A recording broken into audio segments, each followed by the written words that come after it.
Hi, this is Nolan from Benchmark, and in today's video I'm going to be showing you how to enable and disable tilt rejection on a hemisphere S631 using FieldGenius. So this allows you to set a maximum tilt angle over which your shot will not be allowed to be taken. So what I'm going to do is I'm going to head to the top right corner into my instrument settings menu, and then I'm going to scroll down here and select tilt correction. Within my tilt correction menu, you can see that I currently have it off. So what I'm going to do is turn it on. That's going to enable it. And you can see here, I have an option for tilt rejection. Right now it is checked, and you can see that the tilt rejection degrees is set to half a degree. So if I uncheck that, that means I will always be able to take the shot. And if I check it, it means that it will reject it over this angle. So in my case, I'm going to change this from half a degree to 25 degrees and close it.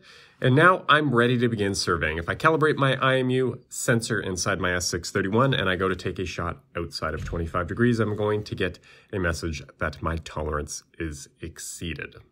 But for now, that is everything in today's video. That is how you enable and disable tilt rejection on a hemisphere S631 using MicroSurvey's FieldGenius. And if you have a moment, I would please ask you to hit that subscribe button down below. It really does help us out and helps me keep making these videos. And if you have any questions about anything you've seen in today's video or any questions about anything you've seen on our YouTube channel, please give us a call at 1-888-286-3204 or visit us on the web at bench-mark.ca.